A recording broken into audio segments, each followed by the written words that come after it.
And hi, everyone. Good to see everyone. So today I want to talk about how we discharge. It's not a very sexy title, but I think it's a very important topic, and I want to cover kind of a lot of ground.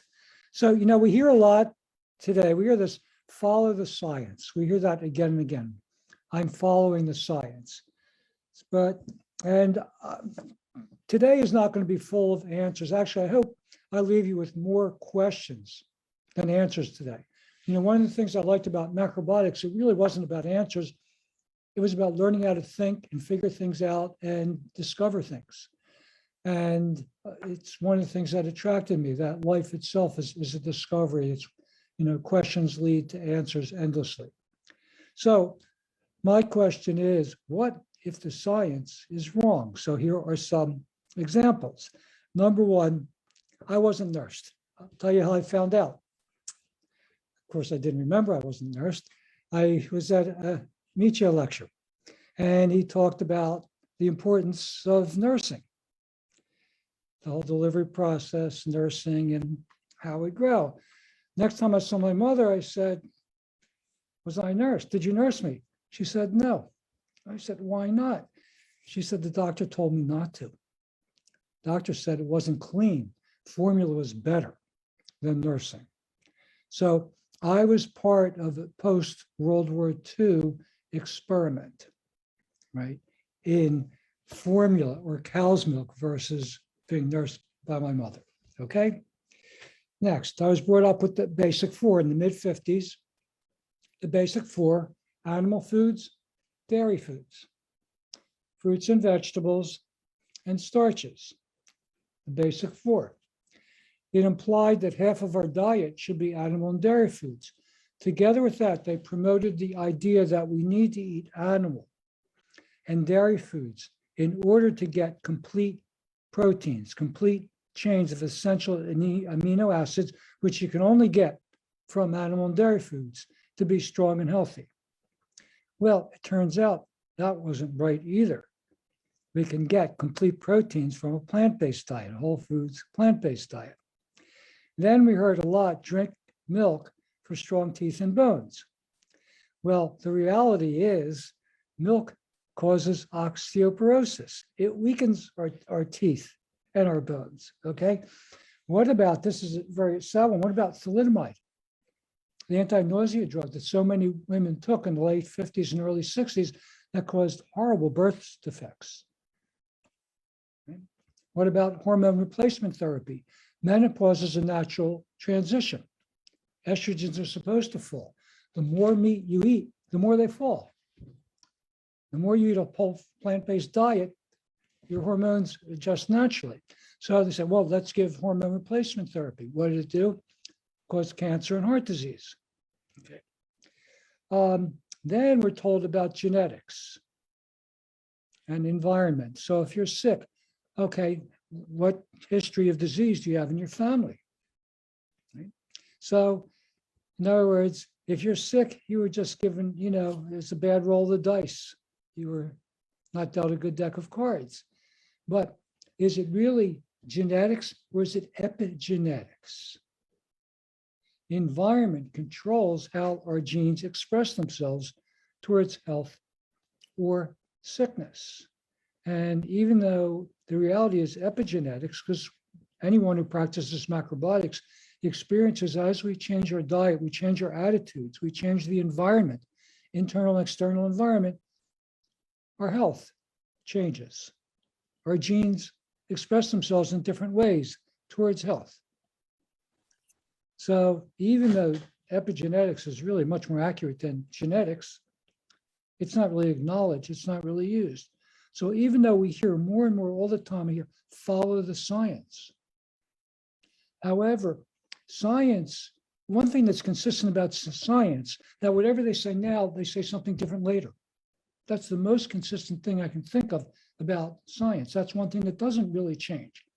So why would we want to blindly follow the science? It doesn't have a very good track record for our health, happiness, and well-being, personally or environmentally, if you ask me. But okay, what's it take to be healthy? To be healthy, two things are important. What goes in means our diet, our activity, and our attitudes, our beliefs. What we hold to be true is what we let in. If we don't believe it, we don't let it in. So what goes in is our diet, what we're eating, what kind of activity, what we let in, who our friends are, what our beliefs are, what we read, what we view. All of this is what goes in. It's part of what makes us healthy. Equally as important is what goes out, but back to what we let in. So if we're brought up on the belief that genetics control and we get sick, then what happens? Doesn't that affect the course of our illness or what we, the choices we make? Of course, it affects it dramatically. Okay, so equally as important is our ability to release and discharge, to get rid of what we don't need.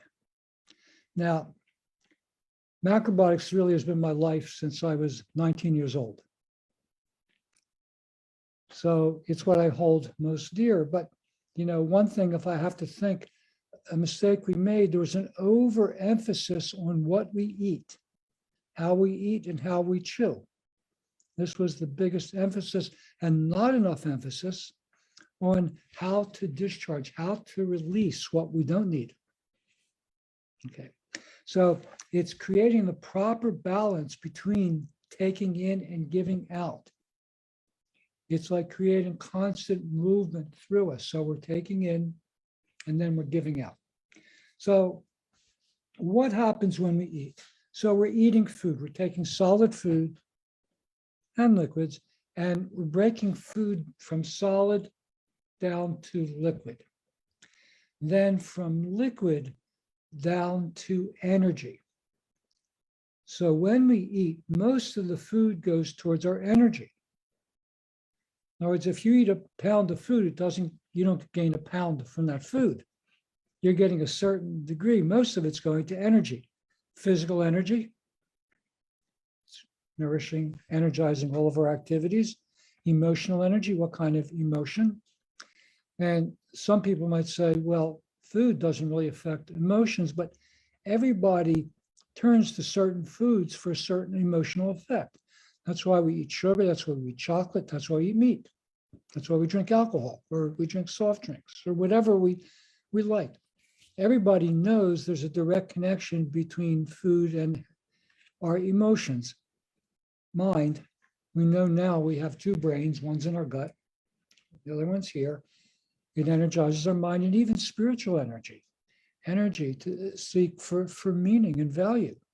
All of these things are nourished by the food that we eat, food and cooking. And in food, we're getting physical food, but beyond physical food is health and intention of whoever's cooking it. It's a big part of it.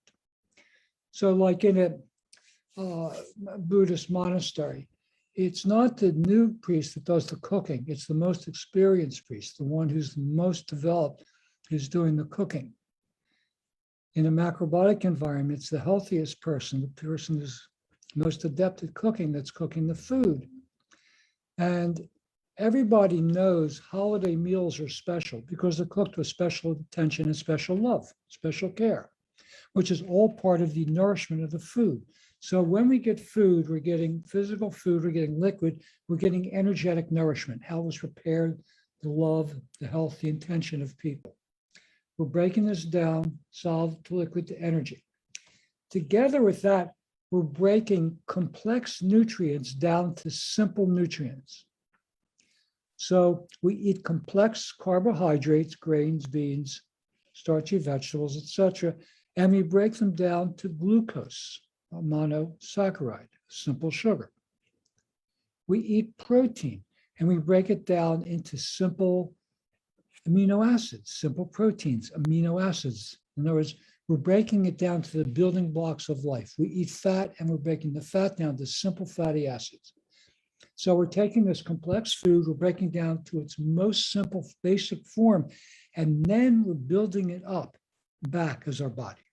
Now, I want to talk about this from the macrobiotic or oriental medicine point of view. And I've been told by a scientist friend of mine, if I talk about this in front of doctors, I'm going to lose them because they don't believe that this is true. However, it's a model that's guided my health and macrobiotic practice for many years. And since I'm questioning medicine, I'll question the medical model that blood is created mainly in our bone marrow. Okay. So from the oriental model, we take solid food, we break it down to liquid. It's absorbed in our small intestine. As I've explained before, it goes through our stomach, receives acid, goes through our duodenum, strong alkaline secretions. Then those strong alkaline secretions help it to be absorbed well in our small intestine and create alkaline blood. Now, how it's absorbed is when it's absorbed by the intestinal villi, the hair-like structures in the intestines. When it's absorbed by the intestinal villi, then white blood cells are created. And from those white blood cells, then red blood cells are created. Then from those red blood cells, body cells. The body cells combine together to create tissues. Tissues create more complex structures, organs and glands, which further create systems. So we have systems, heart and small intestine. Heart is pumping blood, small intestine is creating the blood. Or we have the nervous system, we have the digestive system, organs in concert together. So we're taking complex food, we're breaking it down to its most simple form. Then we're building our body up from simple to complex again. And this process happens every day of our life because we eat food during the day. We're active. We utilize the food for energy, for the type of energy that we've talked about. We use the food for energy to live our life. Okay. Then at night we go to sleep, and we utilize that food for maintenance, repair, and cleaning of our body. So while we're sleeping, our body is going through all of its maintenance routines. It's cleaning, it's repairing, and it's gathering excess to be eliminated in the morning when we get up. This is the basic process that happens every day. Now, how do we eliminate? How do we discharge? Okay. So we discharge in a lot of different ways. We discharge physically, we discharge emotionally, we discharge energetically. We discharge in a lot of ways. And discharge is the most active at times of change. So the most active discharge means detoxing or elimination, releasing, whatever you want to call it. At times of change means when we get up in the morning or before we go to sleep at night. We get up in the morning and we discharge the excess we've gathered during the night. We go to the bathroom, we urinate, we have our bowel movement, we stretch. We're getting rid basically of the night and ready for the day. Before we go to bed, we're basically discharging the day. We're getting rid of everything we don't want. We're trying to, go to bed with a peaceful mind, positive spirit, so we have a good night's sleep and wake up refreshed. So at night, we're discharging the day. In the spring, we're basically eliminating the winter. And in the fall, we're eliminating the spring and the summer.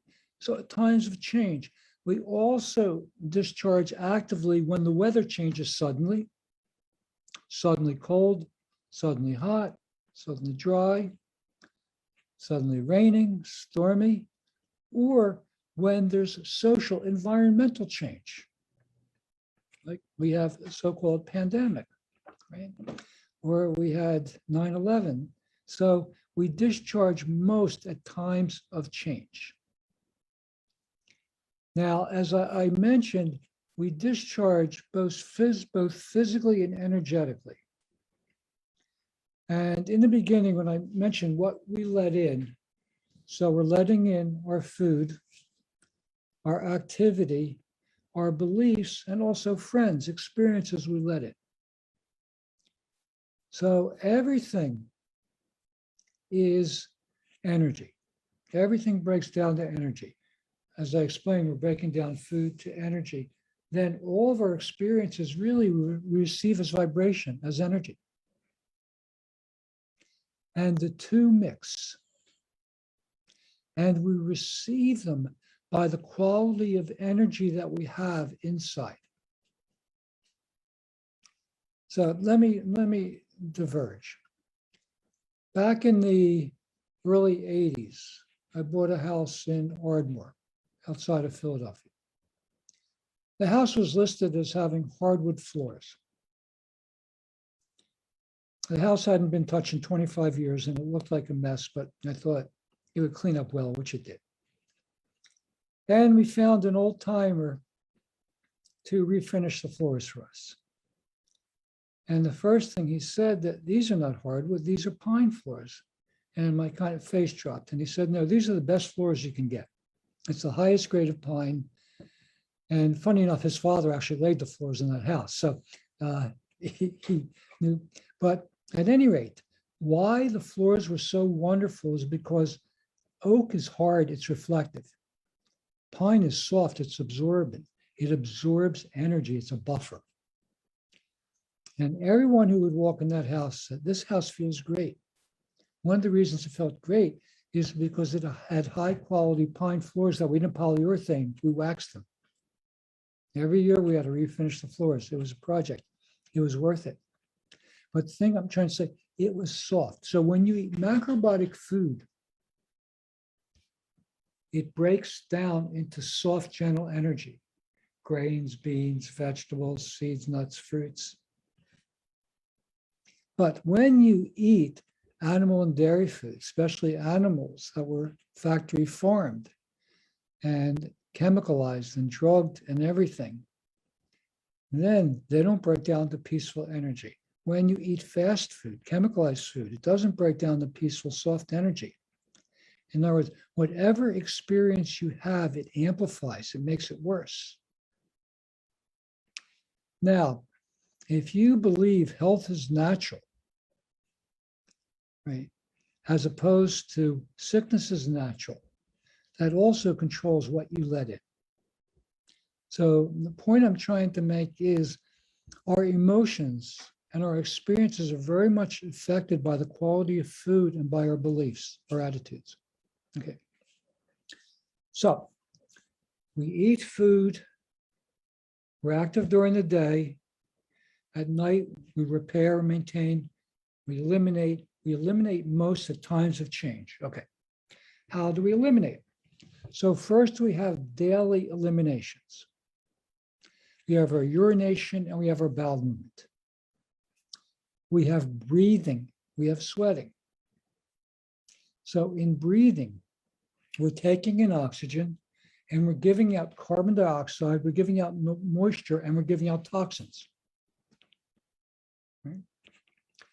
We're sweating, we're eliminating through our pores. We're active, so we're eliminating through our activity. Just daily activity, exercise, sports, interactions.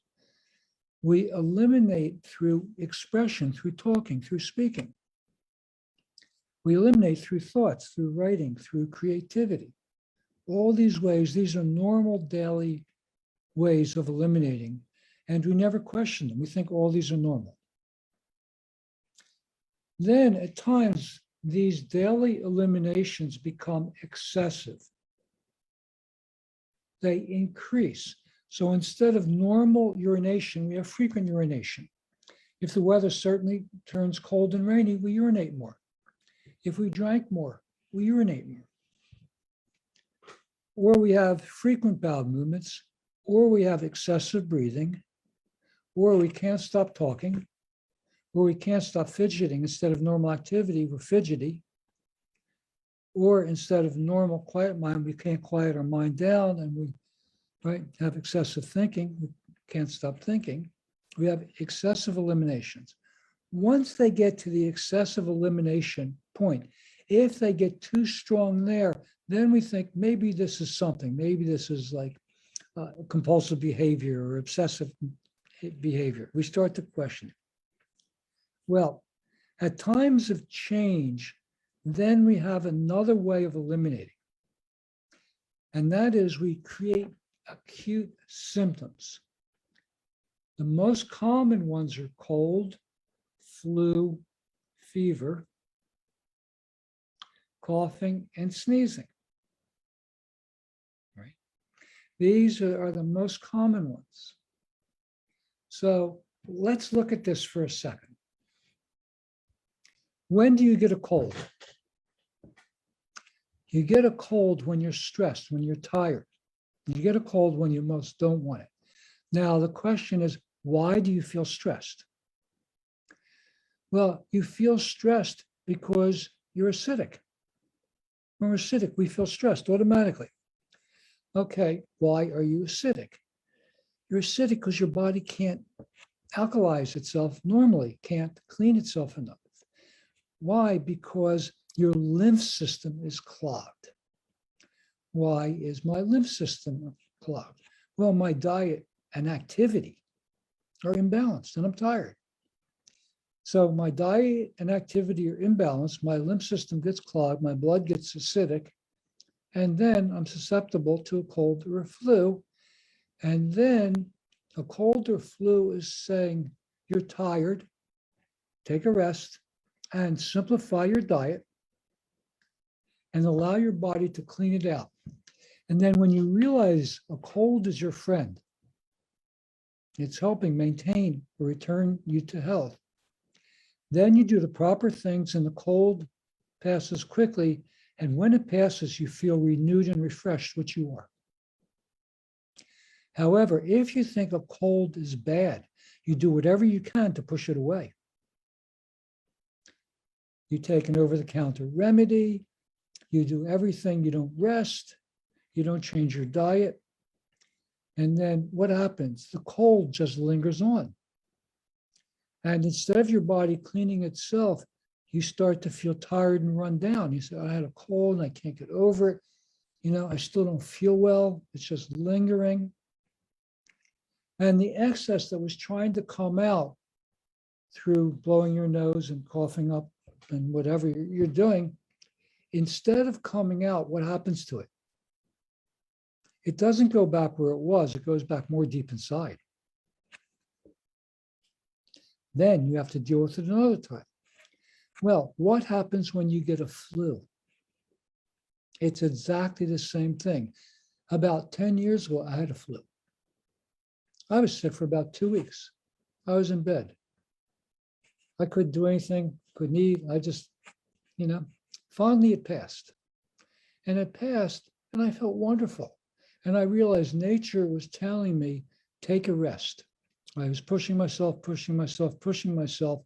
And fortunately, nature said, that's enough. Get in bed. Don't eat much. Just drink liquid, right? Eat a little bit here and there. And then when it was done, I felt great. I thought, wow, this was really wonderful. Thank you. I needed this rest.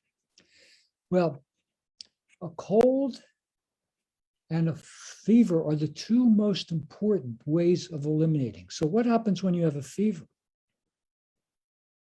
So your temperature rises to burn out toxification. Your breathing increases and your heartbeat increases. Your spleen releases white blood cells. Your liver releases red blood cells. So since you have more red blood cells circulating and they're circulating more quickly, red blood cells transport oxygen. So you have more oxygen available for cleaning your body. White blood cells are protecting you, cleaning, encapsulating things, neutralizing things. So your body's able to clean and repair and burn out toxification. A fever is ramping up your immunity. It takes health and vitality to get a fever. Many people now just have low-grade fevers. They don't have real fevers. When I was a kid, I had high fevers. My brother had higher fevers, sometimes 105, right? We both survived. So sometimes I joke, maybe that's my problem now. I probably burned out some brain cells with my high fevers, but who knows? At any rate, I survived and I'm here to tell the story. Now, what are people most deathly afraid of now? Fevers. If somebody has 100 fever, 100 fever, they're running to take aspirin, go to the hospital. What do they tell you now? The most important symptom of COVID is fever. Check your fever every day. I went to the dentist the other day. What do they do? They check my fever, right? People are afraid of fevers. And who promotes the fear of fevers? Doctors and nurses more than anyone else. Since the time of Hippocrates, everyone knows, let a fever run its course. Drink some liquid, right? Rest, your fever will pass. Maybe put something cool on your forehead. Sweat it out. So then we have coughs, we try to stop. We have sneezing, which we try to stop. So all of these are ways of eliminating excess to maintain a return to health. But what happened was we called these things symptoms and then labeled them sickness, like they were bad. We took our friends, the things that are returning us and maintaining our health, and we called them enemies. We said they're symptoms, and we have to get rid of them. And when all these things are trying to get out and we block it, they go back in. They go back in deeper. Then what happens next? Then our body has to localize it. It has to gather it in order to eliminate it. Where does it localize it? Well, it localizes it in our eyes. It localizes in our middle ears, so it comes out as mucus, comes out as earwax. In our sinus, comes out as nasal mucus. In our throat, as mucus. In our bronchi, as mucus. In our bladder, in our prostate or uterus, in our intestines. It gathers in places closely connected to the outside, in our gums, in our skin. All these places it's gathering to eliminate. Again, we block it, it goes inside. When it goes inside enough, what happens? It causes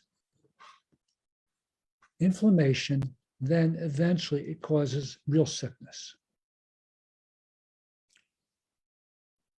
In the meantime, as our body starts to get run down, it starts to act in an inappropriate way. So let's say you're well rested, you're refreshed, and you're good at your job. Someone gives you something to do, and you take care of it quickly and efficiently. Then you start to get a little tired, you get overworked, you have too much, and then you have piles building up. You forget about things. Things fall through the cracks. You don't get to them. You say, oh, I'm sorry, I'll get to that. Then what happens next? Next, you start to act inappropriately. Somebody asks you to do something, you say, why don't you do it? It's not my responsibility. You take care of it. You know, it's an inappropriate response. Our body does the same thing. First, when we treat our body well, it's actively taking care of itself day by day throughout our whole life. When we don't take care of things, little things become bigger things, and our body can't deal with it. Excess starts to accumulate, which leads to sickness. But then we start to act inappropriately, and we call that autoimmune. Our body overreacts, right? That becomes destructive. That is really how we get into trouble. So the number one problem is we don't understand the process of by which how we maintain health. We confuse symptoms and sickness. Then we block our body's natural ability to clean and maintain and repair itself. So basically, by our attitudes, thinking these things are bad, we create sickness. When we know they're good, our friends.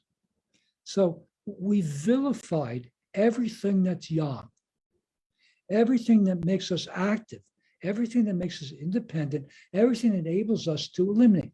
We've vilified the sun. In macrobiotic terms, that's yang. We vilified salt. We vilified stress. We vilified fevers, everything yang. We vilified independence, independent thinking. We vilified self-reliance. We vilified questioning.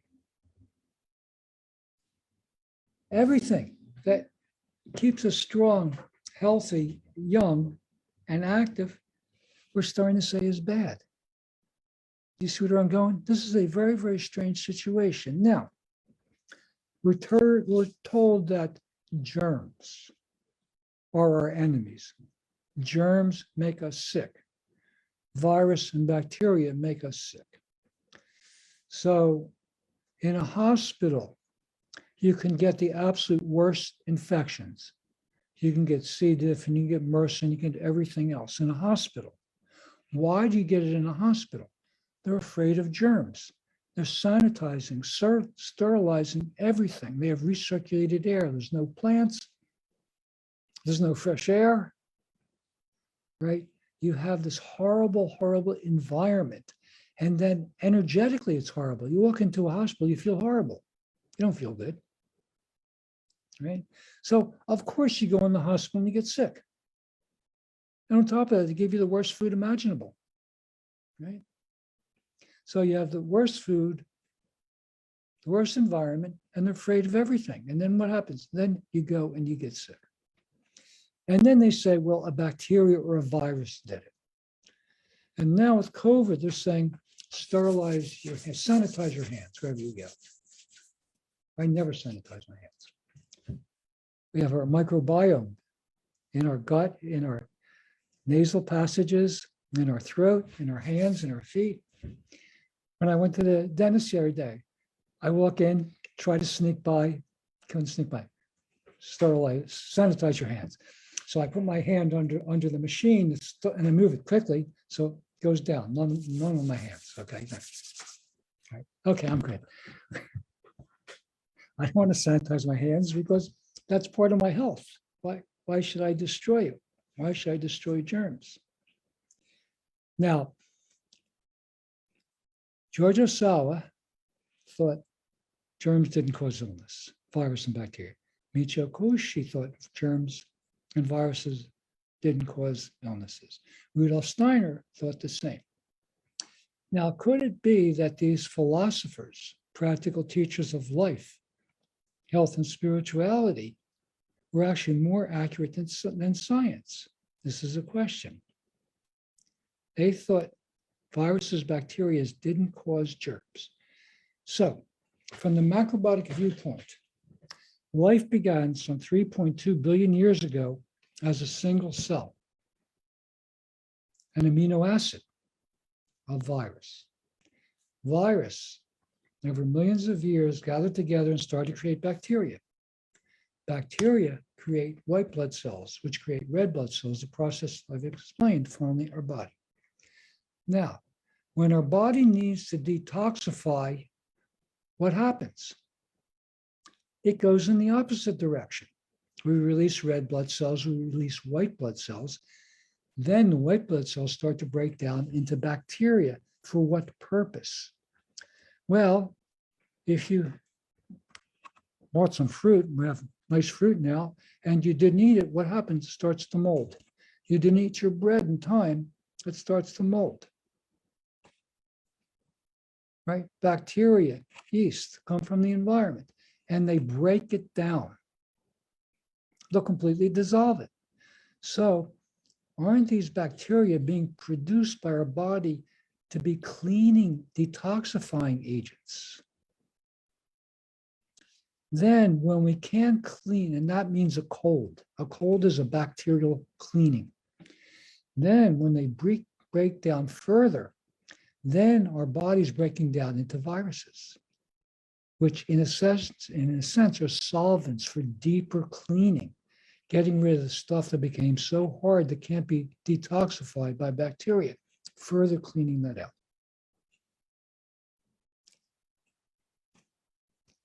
What do you think? A scientist will say that's ridiculous.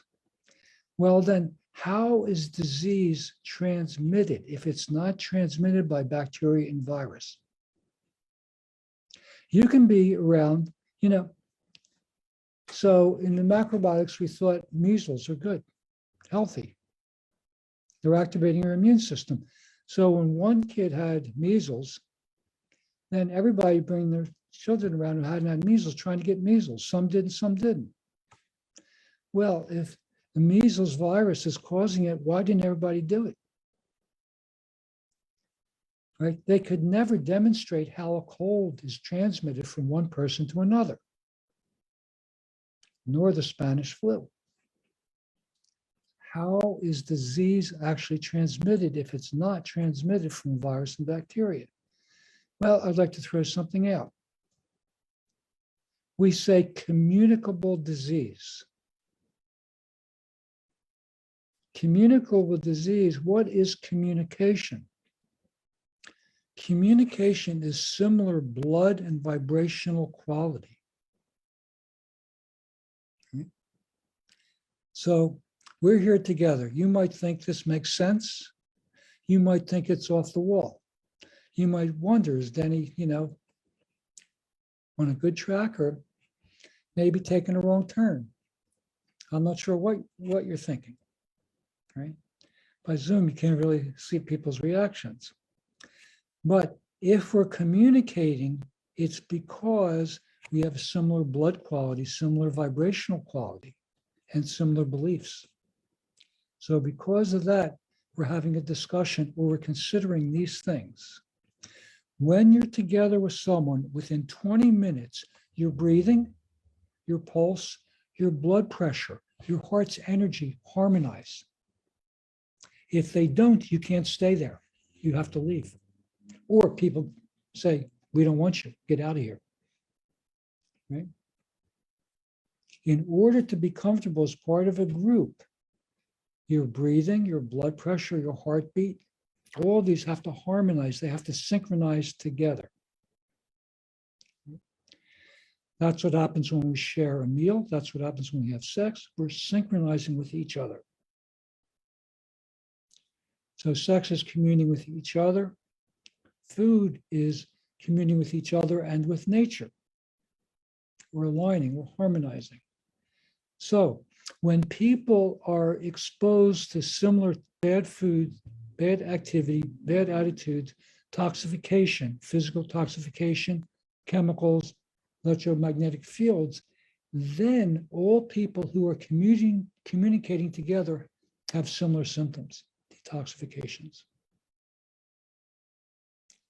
Change comes, our body detoxifies according to change. So, something to think about. People are wearing masks to protect themselves. Our main elimination is our kidneys. Number 2 is our intestines. Number 3 is our lungs. In importance for detoxifying our body. Carbon dioxide, unwanted fluids, and volatile compounds. If you wear a mask, what's happening? If you can't discharge it out, it goes further in. Right? What happens when you're fearful? Can you let anything go, or does it gather deeper inside? We've created a very unhealthy situation. I find it totally, totally alarming. People, when they're happy, when they're active, when they're eating healthy food, they're fine. If they get sick, it's mild, it's easy. So, macrobiotics is a model.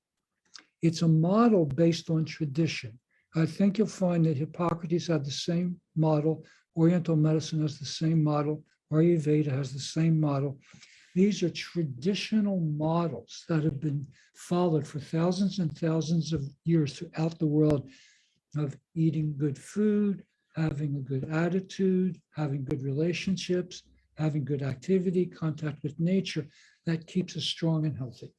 So I hope that we start to question the science and rethink it. I'm not against science. I'm not saying science is wrong, but sometimes it's right. I put more faith and trust in collective human experience that has been around for hundreds and thousands of years. That's always my starting point. Then I try to combine that with science and try to reinterpret and understand it. So I hope you found, I know I went longer, usually I go a half hour, but I want to try to explain this to a certain degree. So if you have some questions, I'm happy to try to answer them. All righty, thank you so much, Denny, for that very insightful information. At this time, we are going to go into our Q&A session. The time is about 4:43 Eastern time. So we'll probably, with 10 to 15 minutes of question, maybe go closer to 5 p.m. Eastern time. So I know there are some questions that I've already seen in the Facebook Live. I'll try to address as many of those as possible. For those that are on Zoom, you can either send your questions directly in the chat feature, as I see someone has already done. You also have the ability to ask verbally. You can unmute yourself, but then I ask that you wait to be called upon if you do unmute yourself, because we don't want a lot of people asking at the same time. So I see a question here in the chat. Would you recommend infrared sauna? If yes, how often? Well, I prefer a regular sauna to infrared's, my personal, just because infrared sauna is more yang. When comparing it when yin and yang, I think a regular sauna is a little bit more balanced for everyone. If you use an infrared sauna, it has to be a very high quality one where the electromagnetic fields are shielded. Then I think it's fine. I wouldn't use it more than 2 or 3 times a week. I wouldn't use it daily.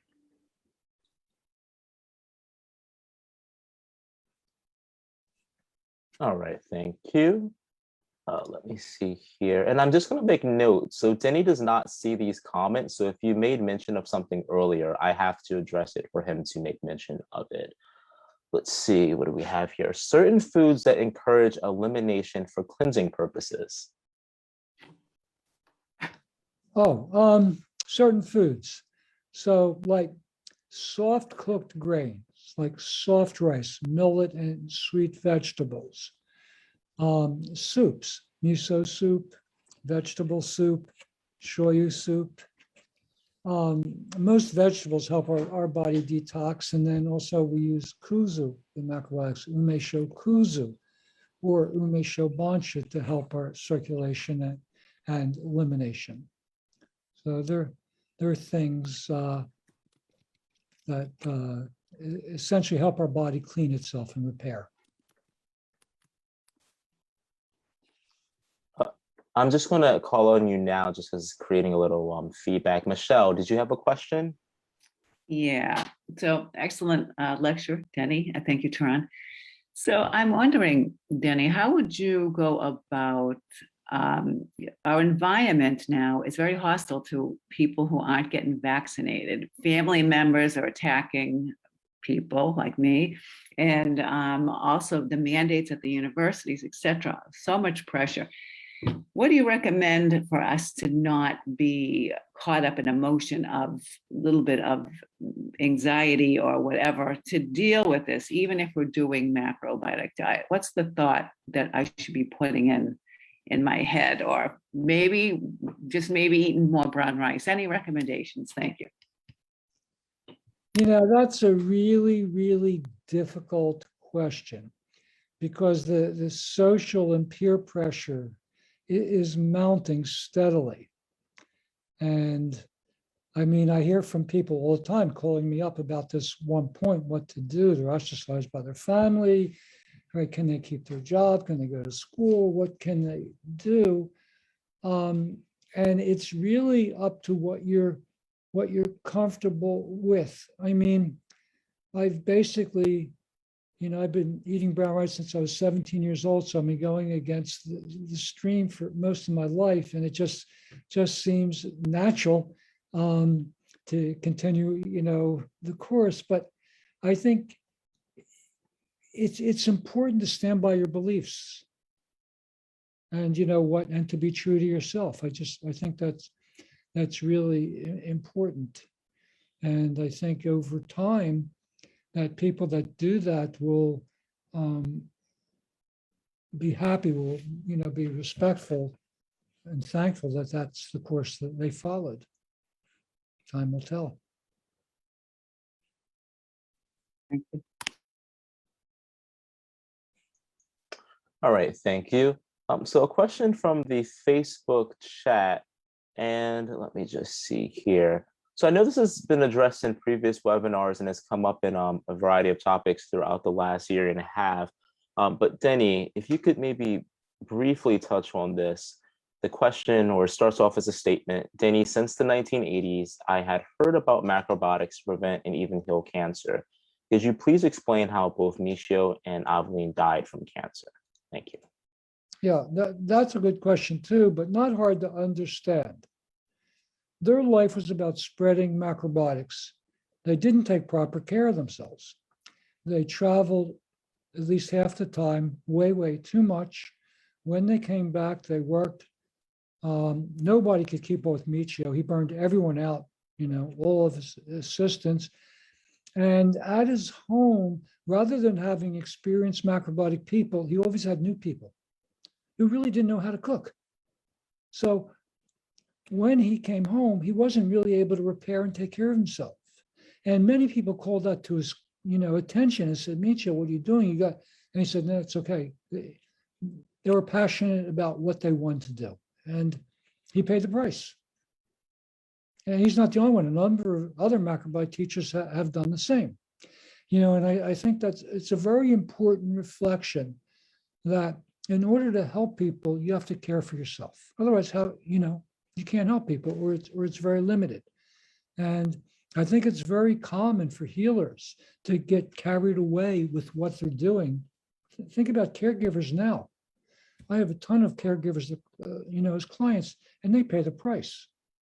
That a lot of times they sacrifice their own health. And I keep telling them, you've got to take care of yourself better in order to care for your loved ones. If you're not healthy, how can you do it? So this is a common problem, not only, among macrobiotic teachers, but in our society, of not creating that balance, between giving out, caring for ourselves, what goes in, what goes out.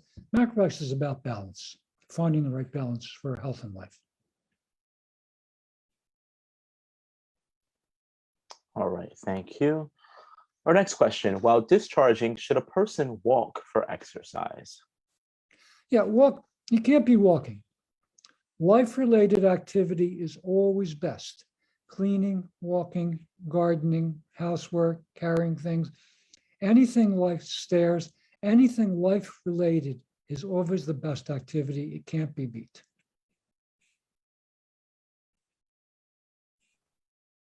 All righty. Next question, what is the most damaging food for prostate gland? Dairy. No, number one. All other animal foods number two, but dairy is number one. All reproductive cancer.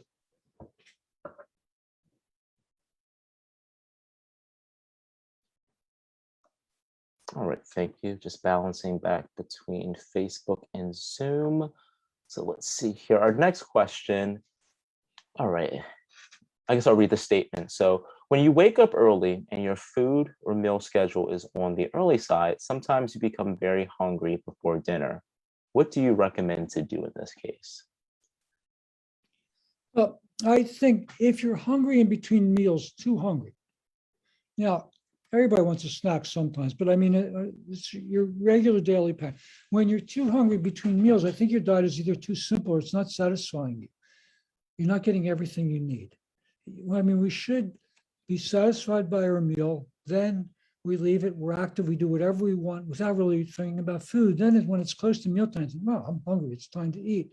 But some people are just, okay, it's dinner. I think either your diet is too simple or it's not balanced enough. It's not giving you what you really need to be fully satisfied and nourished. So you've got to look at what that is.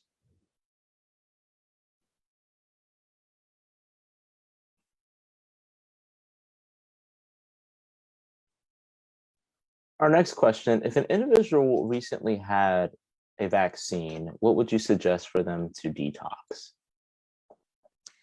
I mean, that's really a good question.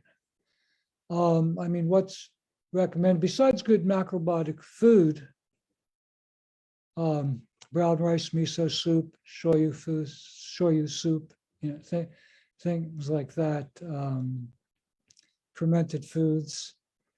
I mean, what's recommended are people say that pine needle tea detoxifies the vax.